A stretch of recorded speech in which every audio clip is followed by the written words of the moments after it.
Boa noite, tudo bem por aí? Como estão as coisas? Estamos iniciando um novo Oração-Ação. Já são, desde o início da pandemia, 549 dias em que estivemos juntos. Não é pouco. Já vamos inteirar 2 anos de amizade, de fraternidade, de compartilhamento, de aprendizados, de compromissos, compartilhamento de serviços. Essa palavra tão cara a Jesus. Serviço sempre foi um dos pilares da receita de crescimento de Jesus. Disse ele: conhece a ti mesmo, um dos pilares fundamentais para Jesus da evolução.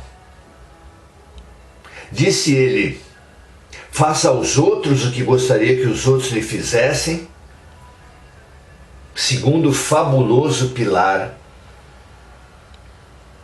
da evolução. E ele mesmo, o seu evangelho, o terceiro grande pilar da evolução, conhecer a vida através do evangelho e da ciência. Ciência, filosofia e religião nunca devem se novamente guerrear. Ignorâncias já cometidas não precisam ser repetidas, né? Então, conhecimento, autoconhecimento e prática do bem. É o que espíritos de elevada estatura passam para nós como receita de evolução, francamente, fortemente alicerçados no Evangelho de Jesus Cristo. Não visto por um dogmatismo, por uma corrente filosófica, mas pela leitura independente do Evangelho, como aqui nós alicerçamos. Conhecimento, autoconhecimento e prática do bem são as 3 ferramentas fundamentais da evolução. Pense nisso, verifique, pratique.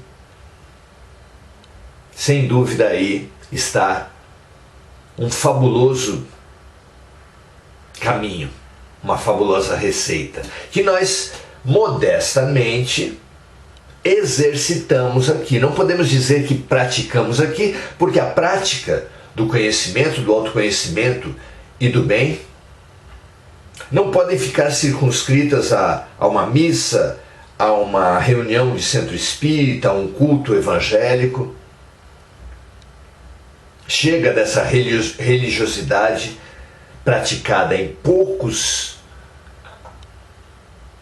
momentos de uma semana, dedicando todos os outros para quem? Se poucos momentos da semana, poucos momentos de um dia da semana são para Deus, para quem será? Para quem serão os outros? Então, chega dessa dualidade, dessa fragmentação do ser entre sagrado e divino. A vida toda precisa ser sagrada. A vida toda precisa ser consagrada à luz. Que assim seja, sem 2 caras, sem 2 eus, sem pretensões, sem máscaras, sem hipocrisias. Claro que não seremos anjos, claro que não seremos puros, mas sejamos os mesmos buscadores em todos os ambientes. Nem forçando, exagerando no lugar das religiões, como se fôssemos santinhos, com tom de voz suave, com uma postura mansa, com uma cortesia exagerada, nem o desmascaramento, a violência total fora dos templos. Não podemos ser duas caras, não podemos ser dois. Precisamos perceber a nossa fragmentação. Lembremos de Paulo totalmente alicerçado em Jesus quando diz: sejam sim, sim e não, não. Os mesmos buscadores humildes no templo, os mesmos buscadores humildes fora dos templos. Que assim seja. É hora da verdade. Chega de hipocrisia, não é? Que assim seja. É isso que Jesus espera de nós. Vejam se não encontram no Evangelho um longo sermão, um longo discurso, um longo sermão de Jesus contra a hipocrisia, que lamenta que os fariseus coloquem no ombro dos outros obrigações que eles mesmos nem pensam em cumprir. Então, exercitemos aqui para praticar em cada segundo da vida o autoconhecimento, o conhecimento e a prática do bem, a prática do serviço. Vamos lá. Hoje continuamos no nosso, tomando o Livro dos Espíritos como nosso roteiro de conhecimento, autoconhecimento e prática do bem. Estamos na segunda parte do Livro dos Espíritos, capítulo 1, pergunta 87, onde Kardec questiona assim: os espíritos ocupam uma região determinada e circunscrita no espaço?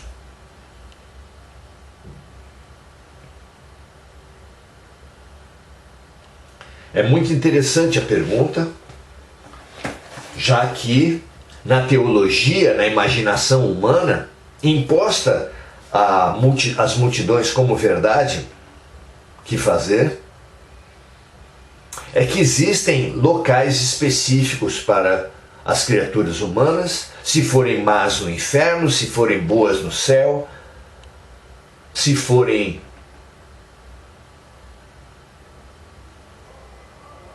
intermediárias entre céu e inferno, estariam no purgatório. Será que existem lugares circunscritos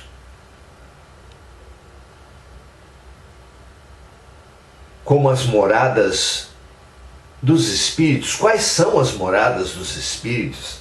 A resposta vem assim: os espíritos estão por toda parte e povoam os espaços infinitos. Por toda parte. Já anteriormente, em outras respostas, os espíritos nos haviam colocado que todos os astros da Terra são habitados.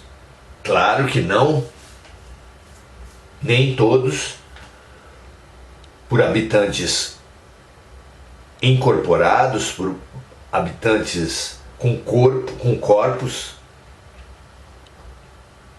mas por habitantes incorpóreos, sem corpos, mas que ainda têm os certos astros do universo como suas referências. Conta-se, por exemplo, que no Sol da Terra e nos sóis em geral moram e trabalham espíritos de altíssima envergadura que, assim como o Sol material emana luz, cor, vida para toda uma família planetária, para diversas humanidades afetas àquela família planetária, também eles emanam cor, luz e vida para todos os seres de todas essas humanidades afetas àquele sol. É claro que não poderia haver, que eles não estariam nos sóis encarnados, com corpos, mas sim espiritualizados, tão elevados que já nem os corpos espirituais eles possuíssem, pelo menos não como nós possuímos assim que falecemos. Há diversas moradas na casa do Pai, disse Jesus, e confirma os Espíritos. Não só há muitas moradas como diferentes planetas, diferentes astros, diferentes sóis, mas também como dimensões diferentes dentro dos planetas, dentro dos sóis.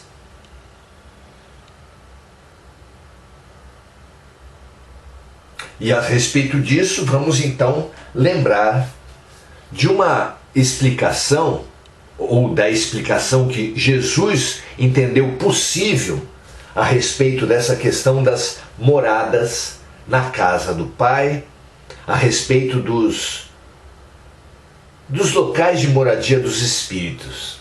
Vamos lá? É uma parábola saborosa, como todas as parábolas do Mestre. Diz ele, lá em Lucas, capítulo 16, versículos de 19 a 31. Havia um homem rico e vestia-se de púrpura e linho finíssimo e vivia todos os dias regalada e esplendidamente. Havia também um certo mendigo chamado Lázaro, que jazia cheio de chagas à porta do homem rico. E desejava alimentar-se com as migalhas que caíam da mesa do rico. E os próprios cães vinham lamber-lhe as chagas. E aconteceu que o mendigo morreu e foi levado pelos anjos para o seio de Abraão. Abraão, o patriarca do judaísmo.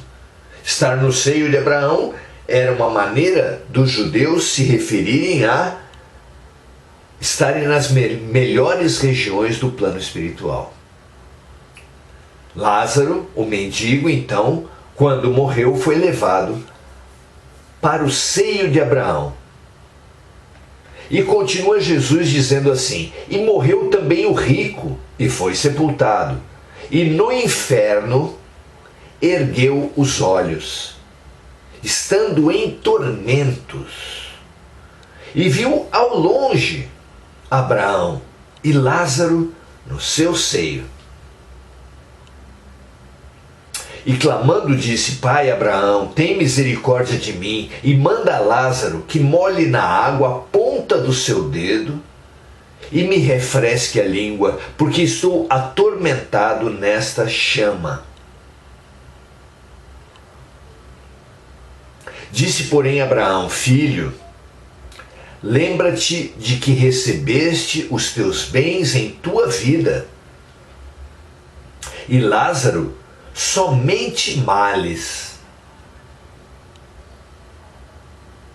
E agora este é consolado e tu atormentado. E além disso está posto um grande abismo entre nós e vós, de sorte que os que quisessem passar daqui para vós não poderiam, nem tampouco os de lá passar para cá.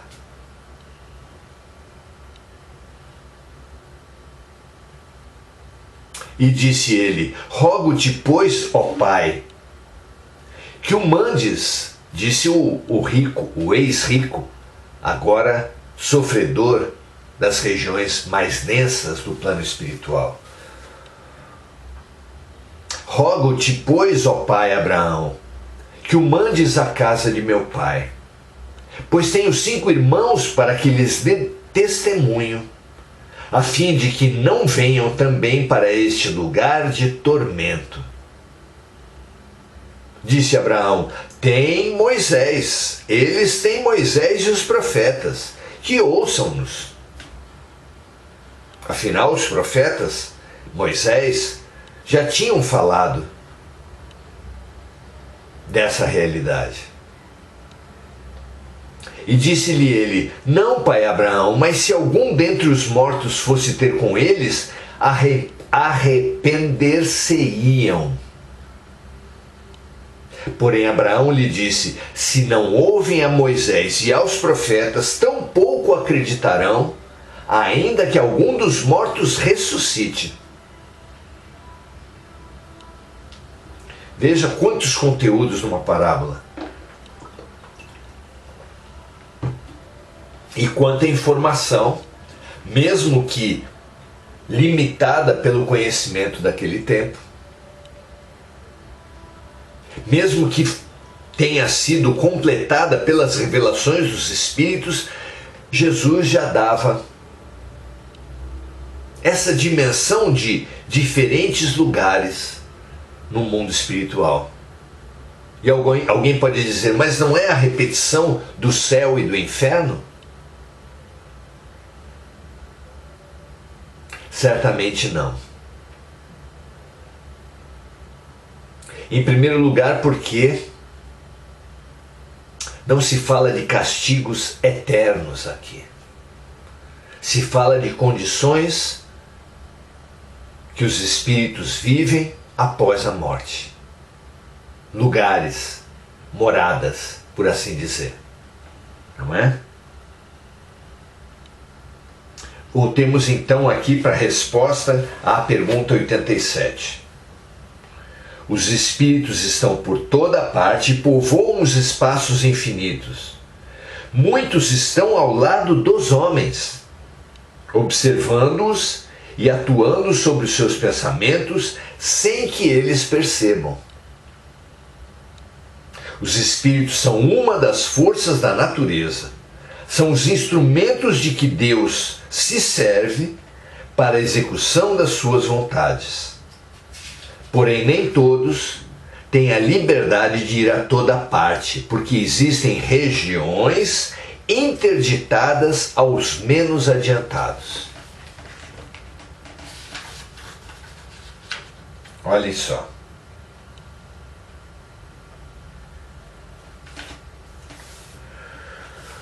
Muito interessante a revelação trazida aqui. Em que medida ela bate com a parábola? Não é? Precisamos entender essas informações no contexto de outras informações também trazidas pelos espíritos. Contam eles que os corpos espirituais são semimateriais. E o que é matéria obedece às leis da matéria. E a lei de atração é uma das leis da matéria. Os corpos se atraem, há uma lei de atração dos corpos, há uma lei de atração da matéria, também conhecida como lei da gravidade. De forma que, quanto mais densos os corpos espirituais dos espíritos, mais sujeitos à gravidade eles estarão. E essa densidade é dada pelo padrão de pensamentos, pelo padrão de sentimentos, pela sintonia que prevalecer na mente dos espíritos. De forma que aqueles mais afetos aos sentidos, aos prazeres materiais, aos poderes materiais, apegados ao dinheiro, apegados a propriedades na terra, apegados a projetos de vingança, apegados a vícios e a comida e a bebida, esses com corpos mais densos terão extrema dificuldade de se descolar da crosta planetária.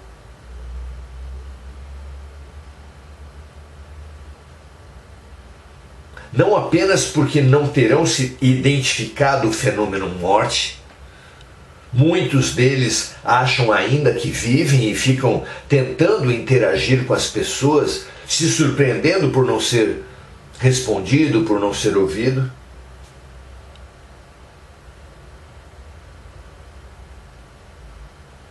Mas a verdade é que a mente é a força prevalecente na pátria espiritual. E a mente estando imantada, densificada, escravizada à matéria, torna o próprio corpo espiritual mais denso, mais sujeito à lei da gravidade, sendo mais difícil para esses espíritos exercerem uma liberdade maior. Praticamente os condenando, não para sempre, nunca para sempre, mas os condenando enquanto prevalecer essa densidade, a atuar quase como encarnados. Precisando ou julgando precisar da alimentação, precisando ou julgando precisar da água, mas também da bebida alcoólica, do cigarro, das drogas, se assim estiver acostumado, mas também precisando dos sentidos, do sexo, dos prazeres, se assim estiver escravizado, e protegendo as riquezas, os poderes, os cargos, se assim ele estiver apegado. Vejam só como é importante, desde já, aqui na vida material, nos desmaterializar, em todos esses sentidos.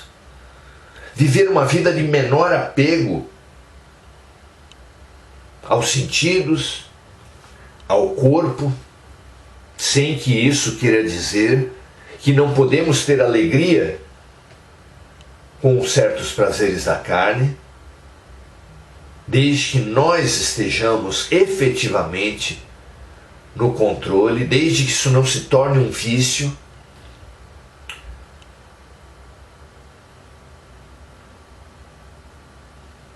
Isso não quer dizer que não possamos ter dinheiro, ter bens, apenas não nos identificarmos com esses bens, assim como com os sentidos, não tornar os bens, os sentidos, os poderes, os prazeres, razão de viver, desde já. Ter uma alimentação mais suave, vigiar o próprio pensamento e os próprios sentimentos para não nos apegarmos a mágoas, não nos apegarmos a culpas, a medos, a preconceitos. Tudo isso vai sutilizando o nosso ser desde já. Desde já. É visível como as pessoas mais apegadas aos sentidos, às comidas, às bebidas, dentro das comidas, as comidas mais densas, mais fortes, mais pesadas, notadamente as de origem animal, esses seres já ficam mais pesados aqui mesmo. Precisamos já pensar a respeito disso. Parafraseando o dito popular, podemos claramente, lucidamente dizer: diga-me o que comes e te direi quem és, diga-me o que bebes e te direi quem és, diga-me o que pensas e o que sentes e eu te direi quem és. Não é? É o nosso cotidiano, são os nossos pensamentos, sentimentos, palavras e ações que determinam a nossa densidade, já agora e, é claro, também depois da morte, que não santifica, que não angeliza ninguém, evidentemente.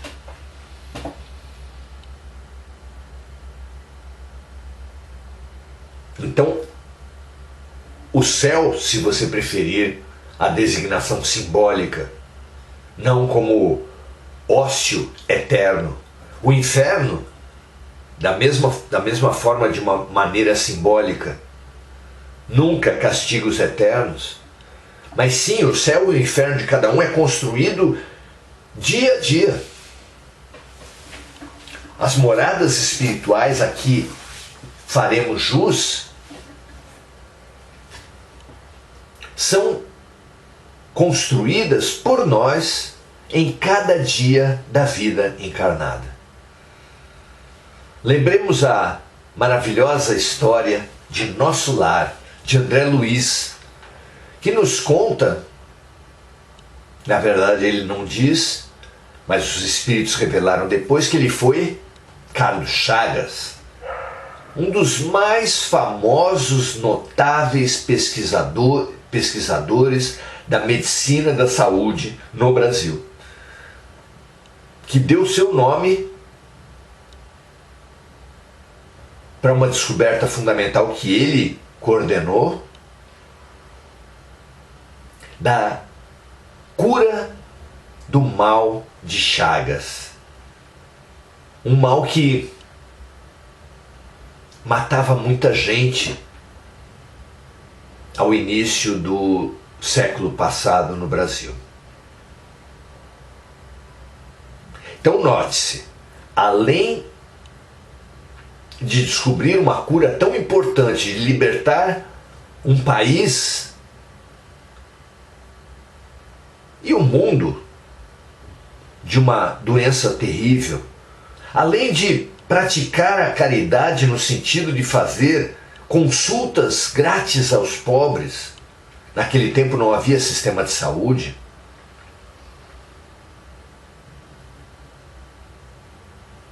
apesar de tudo isso, André Luiz, quando morreu, foi para um umbral grosso, para um umbral pesado, onde ele vivia na lama, com sede, com fome, sob tormentos.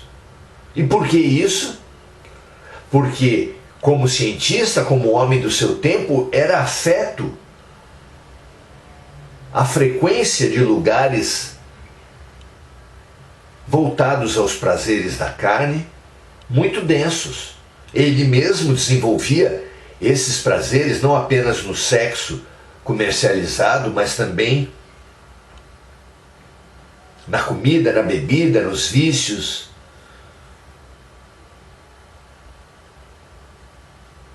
Então, mesmo tendo tido uma vida com diversos atos importantes voltados ao bem, mesmo tendo uma mãe tão elevada que estava acima de Nosso Lar, mãe que tentou socorrê-lo após a morte, mas que não era ouvida, não era vista, não era nem sentida por André Luiz, que ficou 8 anos no umbral porque não sabia fazer uma prece, não fazer uma prece decorada, não é isso. É fazer uma prece, usar uma prece como um mecanismo de elevação da sintonia. Muitas pessoas, a maioria das pessoas, não sabe fazer uma prece. Há seres não afetos a qualquer religião, mas que sabem elevar seu espírito cantando, dançando, integrando-se à natureza purificada, ao sol, às árvores, ao solo. Não é preciso saber fazer um Pai Nosso, uma Ave Maria, uma prece de Cáritas, mas é imprescindível dominar um mecanismo de elevação da vibração. Com esse mecanismo, abrem-se portas. Mesmo que se estejam em moradias limitadas, em prisões, abrem-se portas para nós. E foi o que aconteceu com o André Luiz. Depois de 8 anos, cansado de sofrer, ele conseguiu elevar a sua vibração, foi acolhido em nosso lar. Há muitas moradas na casa do meu Pai. A chave para cada uma dessas moradas está dentro de nós mesmos. Basicamente, na vida que vivermos aqui na Terra. Na prática, na disciplina que exercitarmos aqui de elevação espiritual. Pela autotransformação, pelo autoconhecimento e autotransformação, pelo conhecimento da vida, do comportamento, da psicologia, da elevação espiritual no caminho das pessoas, e pela prática do bem, pela prática da luz, pela caridade, pela solidariedade, não falada, mas praticada. Que importante é termos essa certeza. Que nós saiamos desse encontro de hoje com essas 3 ferramentas muito claras para podermos praticar, nos voltar, direcionar nossas vidas a elas. Muito bom. E não só nós, mas que nós transbordemos esse mantra. Autoconhecimento, conhecimento e prática do bem. Autoconhecimento, conhecimento e prática do bem. Como se pudéssemos e estivéssemos falando, sugerindo, estimulando a toda a humanidade. Autoconhecimento, conhecimento e prática do bem. Graças a Deus. Felipe Toledo, Sayonara Angélica, Edna Névola, Gabriela Polidoro, Sayonara, Bárbara Frias, Simone Magalhães, Maria José Sobral. Sempre estimulo os amigos a transbordarem, transportarem, a praticarem o bem, inclusive pelo compartilhamento dessas lives, por levar essa mensagem aos seus amigos. Mas principalmente pela prática dessa sintonia elevada aqui conquistada. Levem para a vida, levem para o dia a dia. Comecem já, hoje mesmo, a avaliar todos os seus momentos, todos os seus atos por autoconhecimento, conhecimento e prática do bem. Prazer estar com vocês e até a próxima. Graças a Deus.